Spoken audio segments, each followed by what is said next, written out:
A nossa SAF completa hoje 49 anos de existência.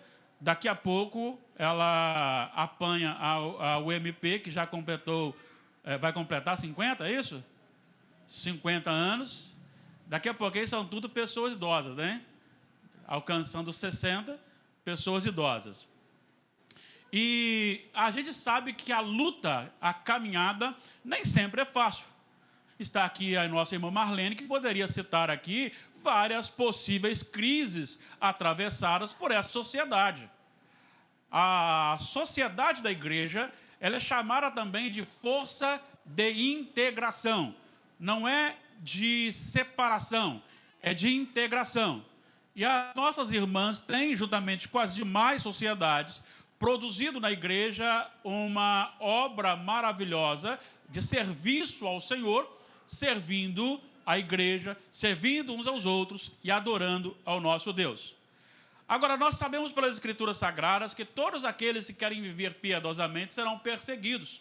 Paulo disse isso a Timóteo na segunda epístola, capítulo 3, do versículo 12. Ele diz que aquele que quer viver piedosamente em Cristo Jesus serão perseguidos. Essa perseguição normalmente vem de 3 áreas diferentes. Ela vem por uma questão do próprio Satanás, que não deseja o serviço do povo de Deus. E ele vai sempre levantar alguém, instigar alguém, para que algo de bom não continue acontecendo. E ele tem o chamado dia mal, que ele pode, então, usar ou investir sobre aquela pessoa ou sociedade ou igreja para buscar destruir o que está acontecendo de bom.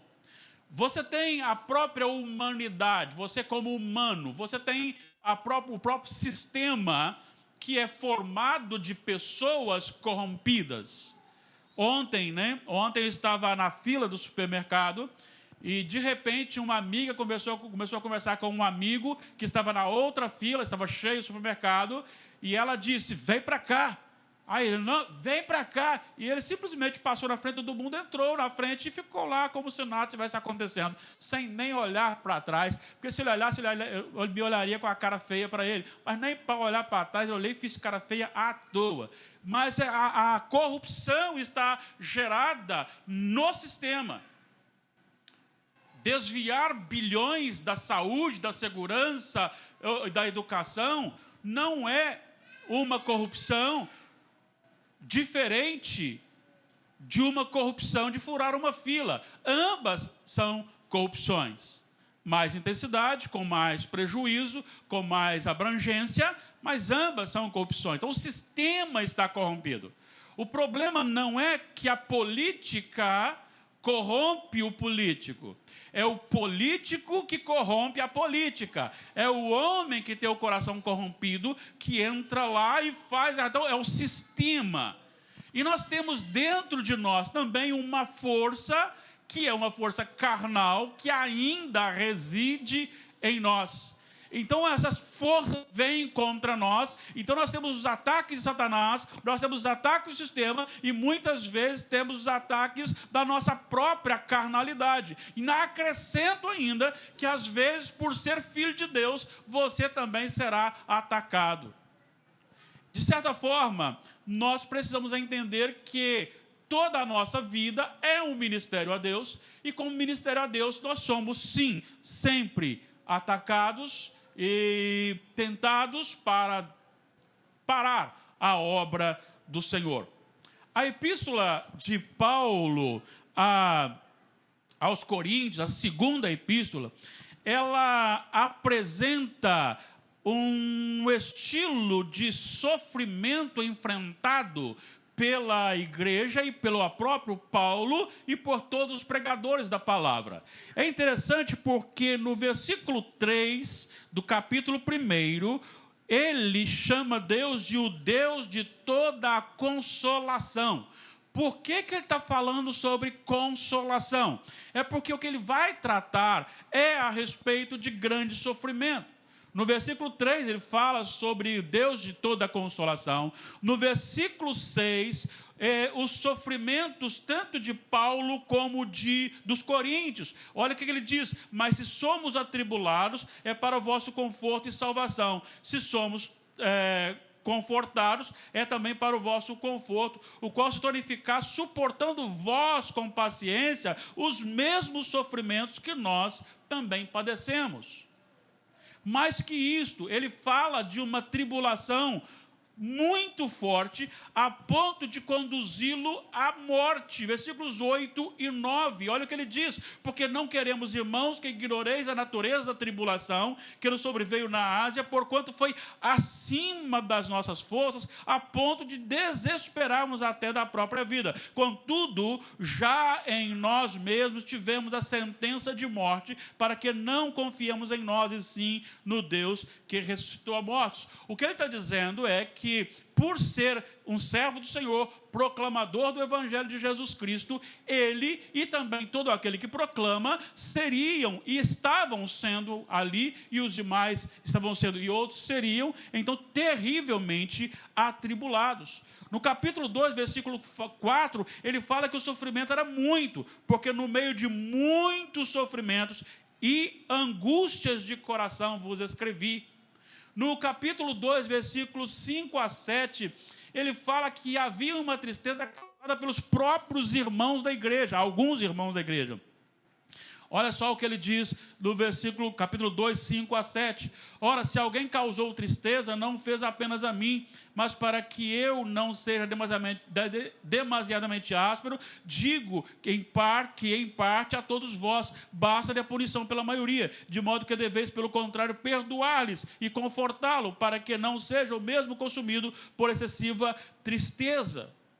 Tem mais, olha só o versículo 11, ele fala dos ataques fortes de Satanás, para que Satanás não alcance vantagem sobre nós, pois não lhe ignoramos os desígnios.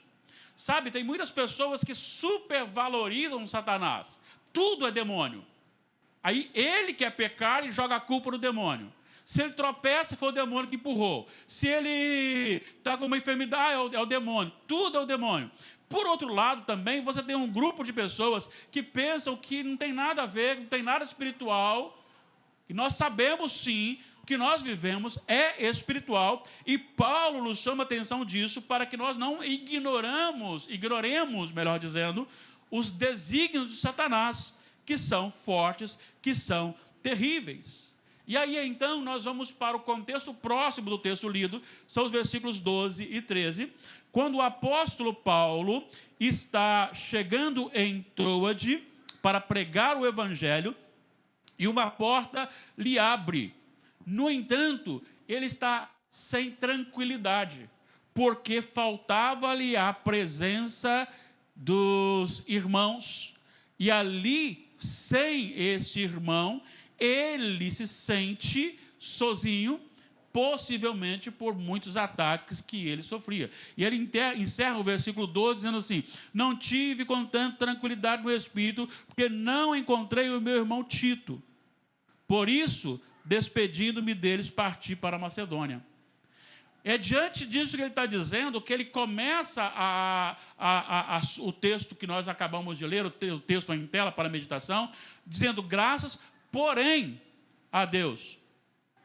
O que ele está dizendo é, até agora, nós temos passado por grandes tribulações, nós temos passado por grandes adversidades, porém, podemos confiar em Deus.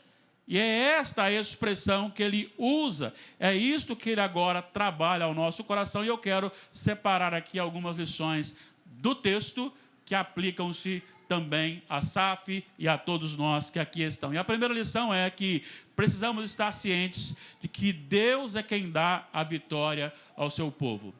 Preste atenção nessa expressão. Deus é quem dá a vitória ao seu povo. 3 aspectos importantes. Graças, porém, a Deus, que em Cristo sempre nos conduz em triunfo.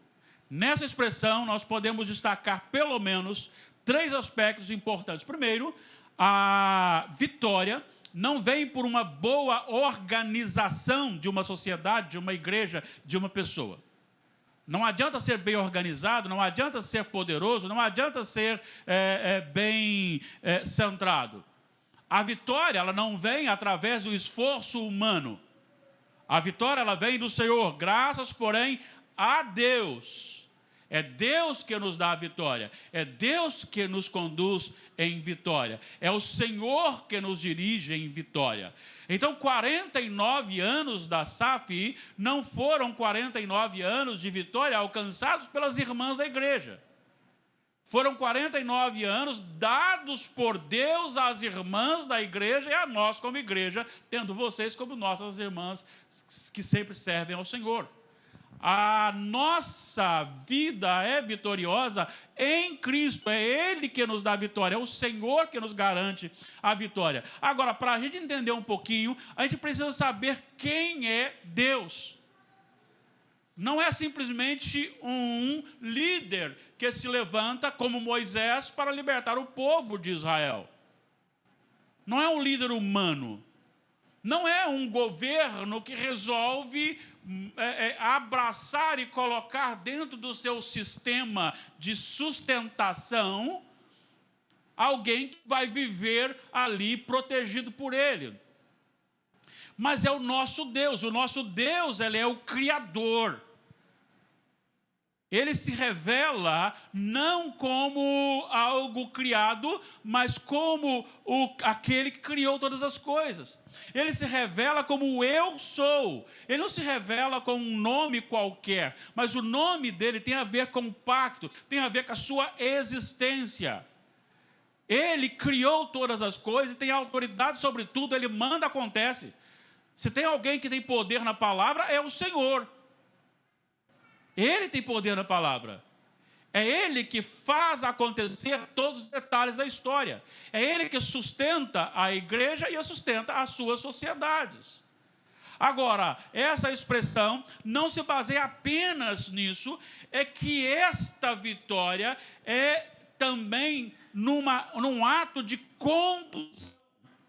Graças, porém, a Deus, que em Cristo sempre nos conduz em triunfo. Essa expressão aqui, conduzir em triunfo, tem uma linguagem muito específica e especial para a época. E a gente precisa voltar lá.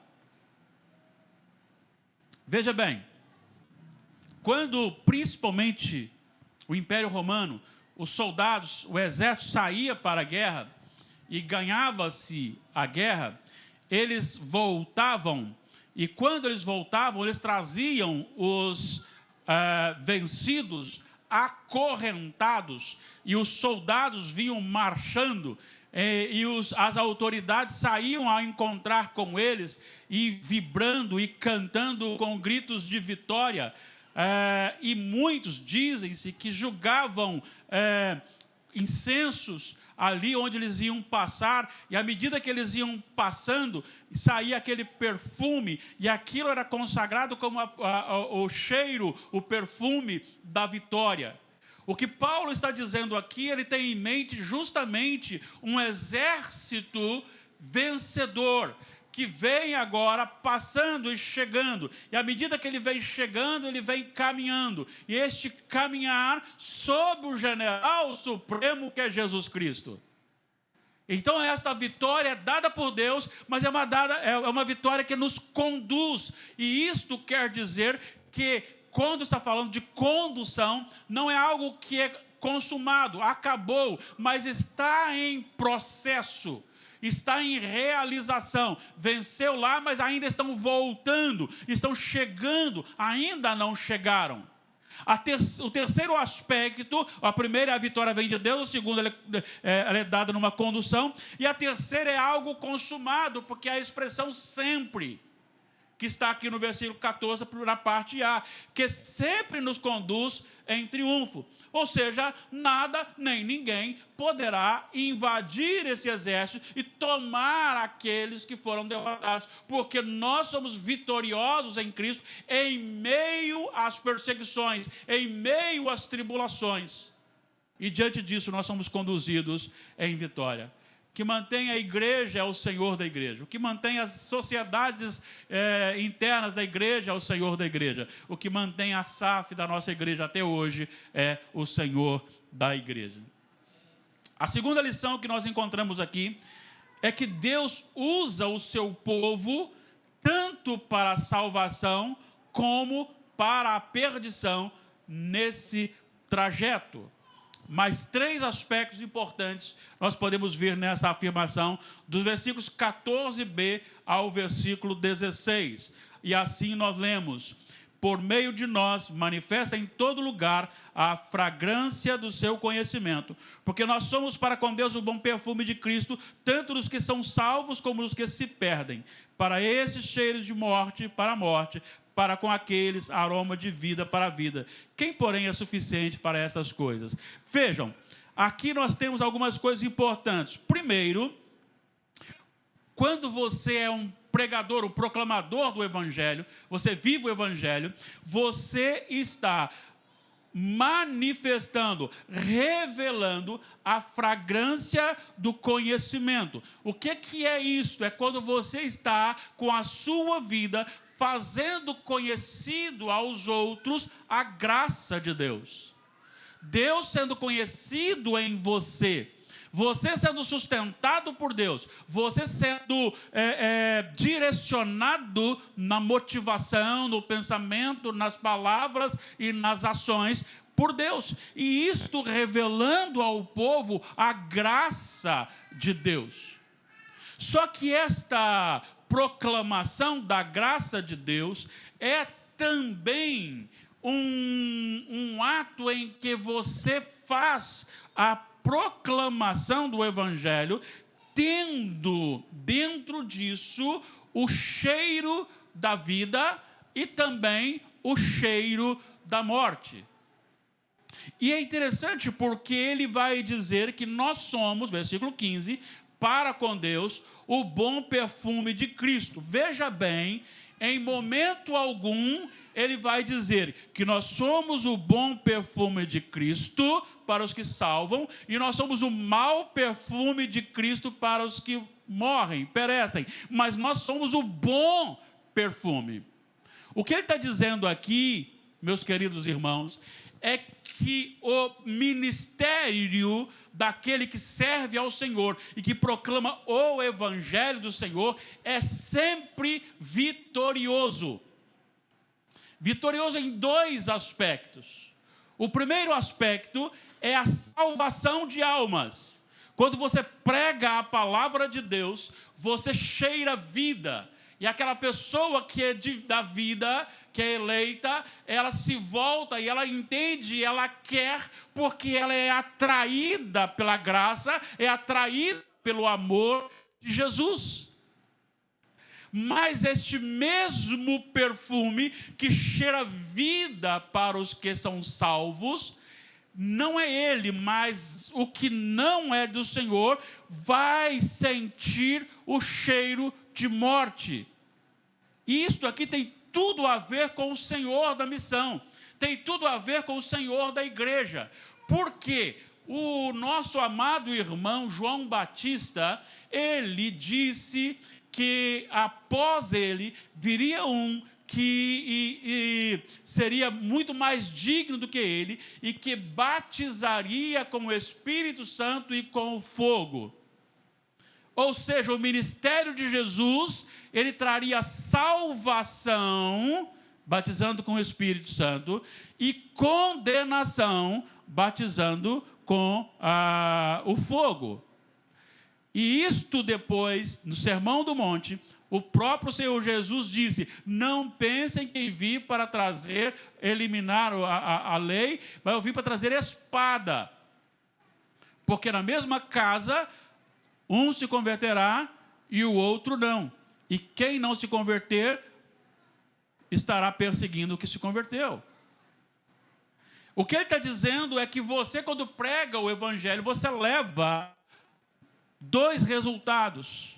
Então, no mesmo momento que está pregando, umas pessoas podem receber a salvação, o bom perfume de Cristo, o cheiro de vida, e outro do lado pode rejeitar a palavra, e então aquela palavra vai às suas narinas como cheiro de morte, porque aponta e revela para ela que ela está morta sem Jesus.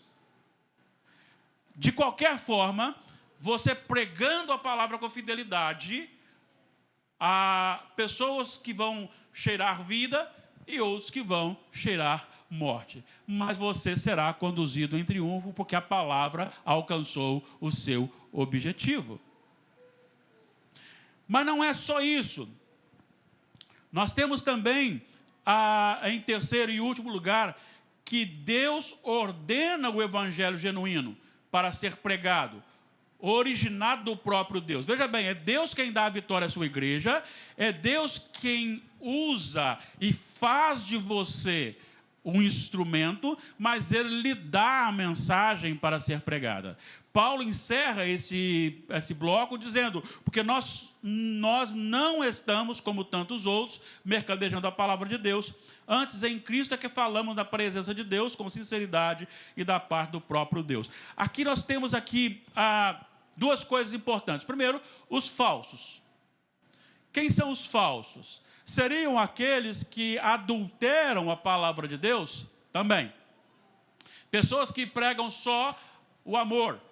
Pessoas que não falam a verdade. Pessoas que não chamam a responsabilidade. Pessoas que agradam no sermão. Pessoas que falam as mensagens que você quer ouvir e não fala toda a verdade. Mas você tem também pessoas que pregam direitinho, mas pregam com a motivação errada. Pregam querendo ganhar dinheiro, obter dinheiro, vantagens, sucesso, fama sobre as pessoas. Ele diz que nós não somos desses, mas nós, antes, em Cristo é que falamos na presença de Deus. Veja, o que ele está dizendo é, nós não buscamos para nós a aprovação dos ouvintes. Nós chamamos para a aprovação o Senhor Jesus e o próprio Deus.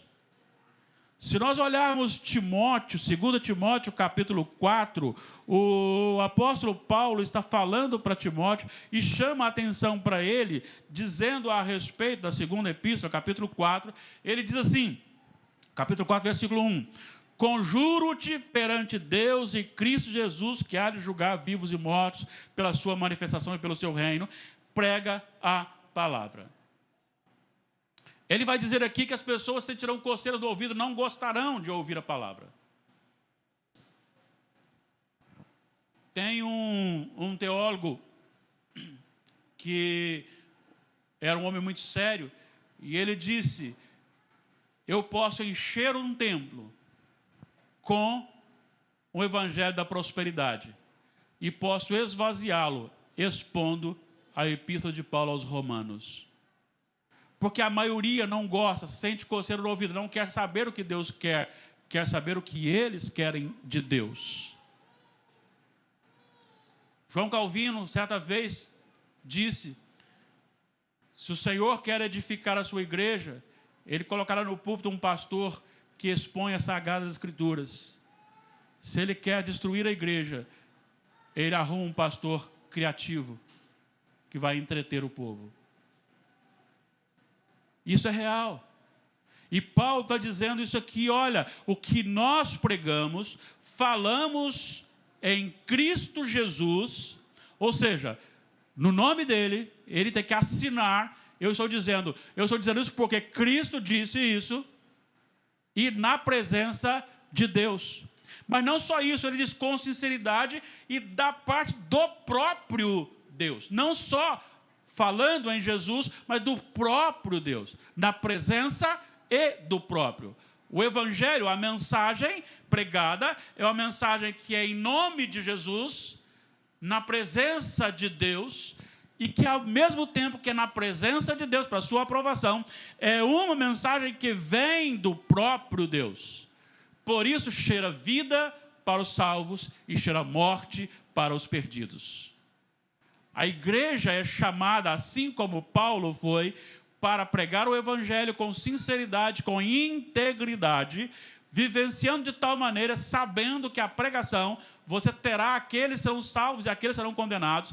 Você pode passar por muitos textos, e nós temos visto isso e abordado isso na nossa reunião de oração de segunda a sexta, a respeito de que muitas vezes uma mensagem pregada, você tinha aqueles que se convertiam e tinham aqueles que zombavam. Atos dos Apóstolos, capítulo 2, o Pentecostes. Você tem a ressurreição de Lázaro. Quando Jesus ressuscita Lázaro, muitos judeus creem e os outros saem para contar para as autoridades o que estava acontecendo, para levar uma notícia aos seus inimigos. Vida para os salvos, morte para os não salvos. Mas você pode saber de uma coisa: quando você está na presença de Deus, aconteça o que acontecer, o Senhor lhe conduzirá em triunfo, e você será mais que vencedor. Eu quero aplicar algumas coisas rapidamente aqui, principalmente às nossas irmãs, mas também a todos nós. Primeiro, o serviço prestado por cada membro da igreja, quando feito no Senhor, encontrará muita resistência. Se você deseja, como sociedade interna da igreja, consagrar, chamar aí a sua sociedade para uma consagração de vida, se você deseja chamar a SAF para realmente chorar mais, e chamar a SAF para se vestir melhor, quando eu falo melhor, estou dizendo não sensual, para cuidar bem da língua, para ser boas esposas, submissas, vocês encontrarão muitas resistências. E nós também, em outros aspectos, quando você quer consagrar a sua vida, você encontrará muita resistência. Então não se preocupe, é comum. Paulo enfrentou, os demais apóstolos enfrentaram, Jesus enfrentou, a igreja primitiva enfrentou, o seu irmão enfrenta, você enfrenta, todos enfrentaremos. Segundo, tudo o que se levantar contra você que quer servir ao Senhor com integridade, não alcançará êxito, porque o que serve com integridade é conduzido pelo Senhor da igreja em triunfo, e Ele tem autoridade sobre todas as coisas. O evangelho não é seu, a igreja não é sua. Não tenha medo, você é apenas um condutor, você é apenas um vaso de bênção. Para nós brasileiros fica meio difícil cantar "Quero ser um vaso de bênção", porque a gente pensa logo no vaso de flor. Mas a ideia é de algo condutor,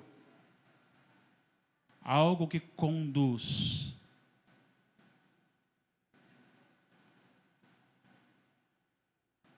Saiba que Deus é o Senhor. Você só leva a mensagem dele.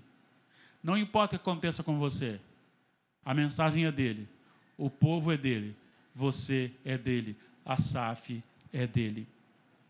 Terceiro, a missão da igreja, consequentemente a da SAF, é fazer a graça de Jesus conhecida. De que forma? Quando você vive a palavra de Deus. No meio de um feminismo tão eminente,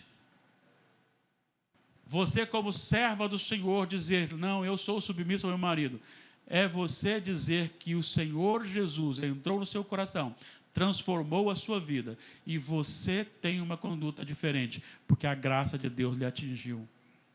Como ajudadora, como uma esposa fiel, como uma serva fiel, como aquela que está para servir ao Senhor. As pessoas dirão: por que vai ser fiel na família, no casamento? E aí entra a questão da graça de Deus me faz ser o que sou. Quarto, o sucesso na pregação não está no número dos que são salvos, mas no número dos que ouviram a pregação.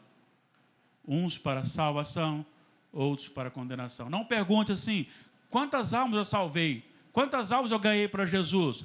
Pergunte sempre: para quantas pessoas eu já falei do Evangelho? Para quantas pessoas eu ministrei o bom perfume de Cristo? Quantas pessoas viram Jesus em mim? Quantas pessoas ouviram de Jesus através da minha boca? Encerrando, todos devem estar preocupados se o que estamos fazendo vem de Deus ou dos homens. Se somos apenas pregadores criativos que vai buscar se satisfazer na satisfação egocêntrica dos ouvintes, ou se realmente pregamos as Escrituras sagradas como elas são. Desde as bênçãos, da consolação, do conforto, da redenção, da salvação, a necessidade chamada obediência e a condenação para aqueles que não são do Senhor. Sei que as nossas irmãs têm buscado servir ao Senhor e somos bem assessorados por vocês e sabemos que somos amados por vocês e que vocês não buscam nenhum local de posição, de reconhecimento, apenas querem servir a Jesus, servindo a nós como igreja. E nós nos alegramos com vocês, mas saibam, as inquietações virão, assim como vieram várias vezes em 49 anos. Mas não desistam, porque o nosso Deus as conduz em triunfo através de Cristo Jesus. Deus nos abençoe. Deus abençoe a nossa SAF e a use sempre para a glória